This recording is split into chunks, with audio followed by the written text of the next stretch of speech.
Indonesia, pada akhir-akhir ini banyak orang berminat untuk mengoleksi benda-benda keramik asing maupun lokal.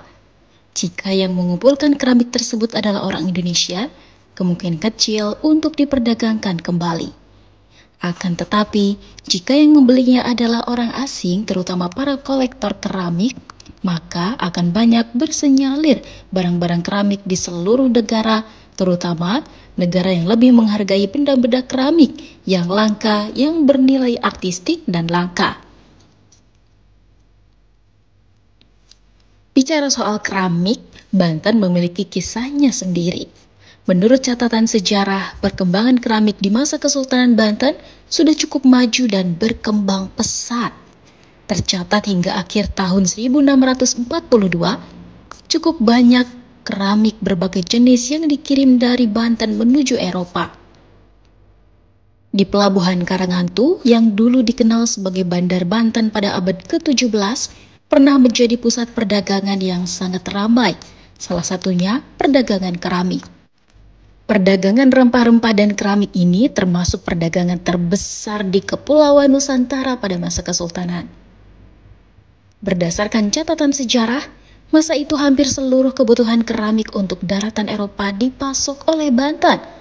Hal ini terkait karena kebanyakan keramik yang ada berupa alat kebutuhan rumah tangga. Terdapat juga jenis keramik lainnya yang dibawa dari daratan Cina, berupa keramik hiasan yang berasal dari dinasti Qing dan Ming. Keramik ini lebih didominasi dengan dasar berwarna biru putih. Keramik Cina pun dikirim melalui pelabuhan Banten. Sisa produk kebudayaan masa lampau yang berupa keramik dan gerabah sampai kini masih bisa disaksikan di rumah-rumah penduduk desa. Keramik jenis ini lebih pada jenis peralatan dapur dan sebagainya yang kini mulai tergerus penggunaannya seiring berkembangnya teknologi plastik. Berbeda halnya dengan keramik asing yang sekarang lebih dikenal sebagai barang antik dan semakin langka. Akibat banyaknya pembaru barang antik mencari dan pembeli dengan harga yang cukup tinggi. Hingga saat ini, tradisi memproduksi keramik Banten masih berlangsung di Kampung Dukuh, Kecamatan Ciruas, Kabupaten Serang, Provinsi Banten. Warga masyarakat di kampung tersebut masih mempertahankan budaya membuat keramik khas Banten. Hanya saja, kebutuhan jenisnya tergantung selera pasar, yang saat ini berupa tatakan, pembuatan emas atau biasa disebut kowi, dan kendi untuk kebutuhan tempat ari-ari bayi baru lahir. Kebutuhan ini lebih banyak dipesan pihak rumah sakit bersalin. Berdasar berbagai sumber sejarah dan tutur masyarakat setempat, keberadaan pengrajin di Desa Bumijaya Ciruas ini telah ada sejak masa Kesultanan Banten, di mana kebutuhan bata untuk membuat benteng dan berbagai bangunan membutuhkan sangat banyak bahan bata merah yang memiliki ukuran besar dan kekuatan yang teruji hingga saat ini. Contoh bata tersebut dapat dilihat pada reruntuhan keraton dan bangunan-bangunan lain yang berada di kawasan Kota Tua Banten Lama. Misalnya, saluran air bersih berupa terakota yang airnya berasal dari Tasikardi untuk kebutuhan kota Surosowan yang telah melalui beberapa bangunan untuk penyaringan air atau pengindelan. Dari sumber tutur masyarakat Desa Bumijaya dikisahkan, awalnya di desa ini ditemukan sebuah benda di bawah pohon asam di sudut kampung mereka. Benda dalam tanah tersebut berupa gerabah, kayu, dan pemukul tanah yang biasa digunakan untuk pelengkap membuat gerabah. Temuan yang diperkirakan tinggalan masa lalu itu kemudian ditiru dan dikembangkan oleh banyak warga desa, sehingga terus-menerus dan menjadi produk andalan bagi warga desa Bumijaya. Secara turun-temurun yang diyakini sebagai tinggalan kegiatan masa lalu yang tak diketahui waktunya itulah yang dipercaya menjadi sumber awal kegiatan kerajinan gerabah di sini. Pasca keruntuhan Kesultanan Banten hingga ditemukannya tinggalan masa lalu berupa gerabah dan keramik di Desa Bumijaya, Ciruas, Kabupaten Serang. Kegiatan kerajinan gerabah pernah mengalami kejayaan yang cukup signifikan di era tahun 80-an, di mana masa tersebut hampir seluruh warga kampung berprofesi sebagai pengrajin keramik atau gerabah. Di depan setiap rumah warga sepanjang kampung, mereka banyak dipajang berbagai jenis gerabah dan keramik. Pembeli dan pengunjung datang silih berganti.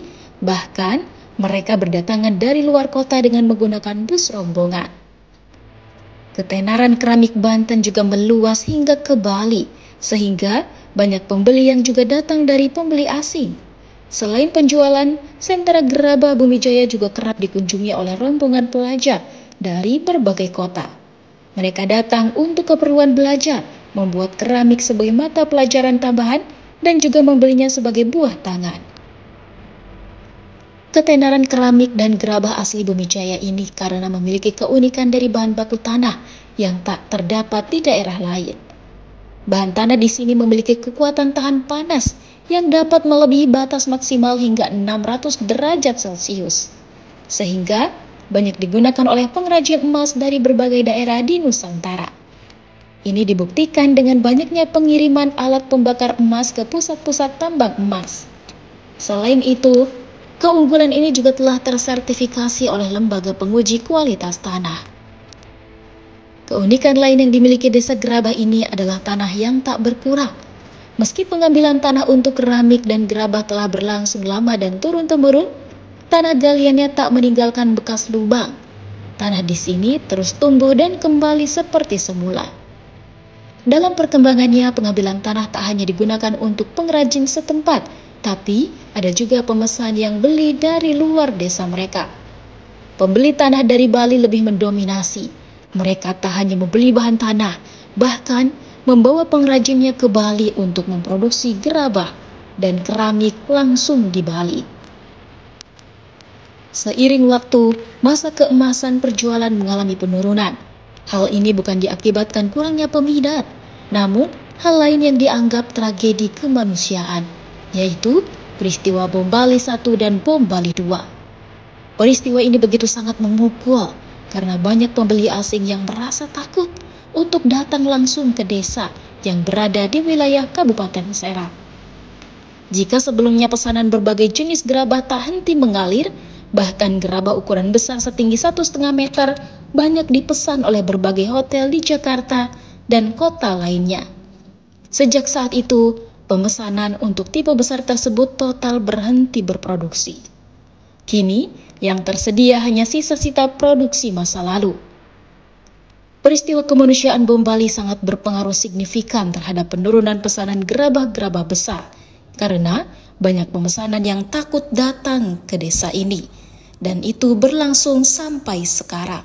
Ungkap salah satu tokoh masyarakat setempat, Haji Mihdar. Bukan tak ada pesanan, tapi jumlah pesanan tak lagi banyak seperti dulu, sehingga banyak pengrajin yang kemudian beralih profesi menjadi pekerja industri, terutama di kalangan generasi muda desa Bumijaya. Tempat-tempat pembakaran gerabah yang dulu tak kunjung berhenti mengeluarkan asap pembakaran gerabah yang telah siap bakar. Namun kini lebih banyak berhenti sambil menunggu jumlah yang cukup untuk membakar gerabah produk dari sisa-sisa pengrajin yang masih bertahan. Dampaknya, pajangan gerabah yang dulu banyak berada di depan setiap rumah warga kini tak lagi terlihat. Saat ini, sepanjang jalan lebih banyak beralih menjadi warung penjual makanan dan kebutuhan sehari-hari. Hanya tersisa 1-2 rumah yang masih memajang di halaman rumah mereka.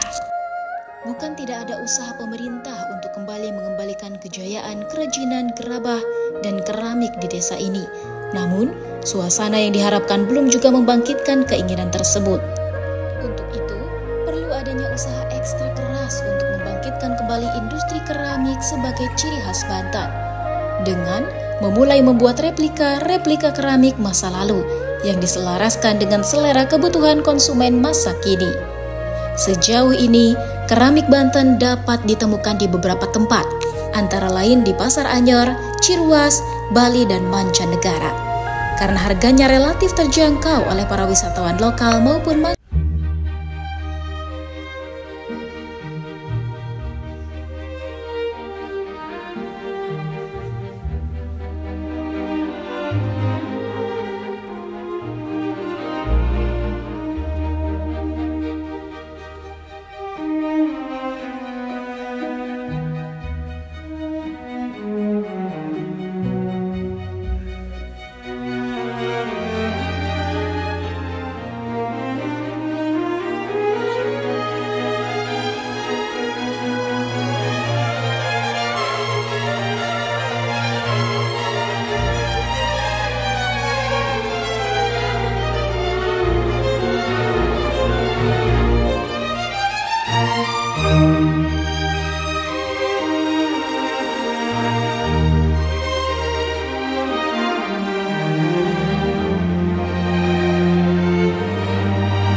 Sejarah gerabah Bumi Jaya yang saya ketahui, ya saya tahunya dari ditutur saja ya. Kalau dasar literasi mas saya juga belum banyak baca. Faktanya, semenjak saya sebelum lahir, gerabah di Bumi Jaya ini udah ada produksinya.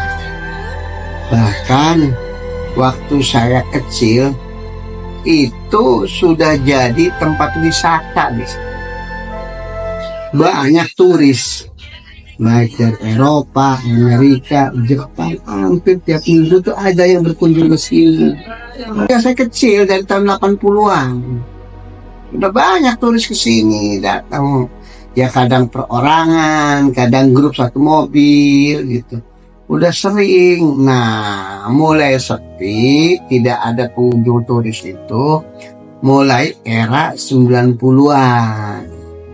Entah ini karena faktornya gerabah Bumi Jaya ini sudah ada displaynya di Bali, mungkin karena waktu itu nyatanya yang ada di Bali itu gerabah dari sini. Hanya prosesnya yang memproses finishing itu orang Undar-Andir Keragilan. Oh gitu. Mereka bergerak di barang-barang tua, barang-barang antik. Nah, gerabah Bumi Jaya ini diproses di Undar-Andir itu seperti jadi barang antik kalau sudah diglasur. Diglasur timah, paintingnya sama timah. Jadi kesannya kusam itu. Dan ternyata mereka dijualnya ke Bali. Oh gitu. Lama-lama orang Bali cari sumber tempat produknya gitu. Di mana gerabah? Ya ketemulah di Bumi Jaya. Akhirnya setelah orang Bali tahu, ya dia nggak beli ke orang Undar-Andir. Dia beli langsung ke sini, diproses finishingnya, paintingnya di Bali. Karena turis dari mancanegara sudah nggak ada yang datang ke sini. Walaupun mereka menginginkan gerabah. Maka ada cerita lucu, turis dari Jepang turun di Bandara Soekarno-Hatta, nanya gerabah Bumi Jaya, larinya ke Bali.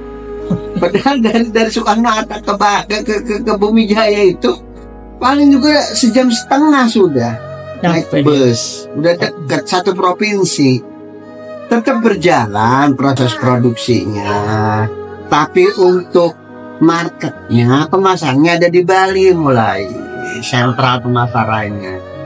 Lama-lama akhirnya orang Bali berpikir pragmatis ya. Orang udah kalau berbicara uang, bagaimana caranya dapat keuntungan besar dengan kos operasional murah. Akhirnya bahan baku dari sini diangkut ke Bali, termasuk pengrajinnya pun diambil, dibawa ke Bali. Bukan 1-2 orang pengrajinnya, sekarang ngangkut tuh 20 orang. Dikontrak di sana, pulang setahun sekali. Ya akhirnya produksinya ada 2 gerabah Bumi Jaya itu, ada di sini dan ada di Bali.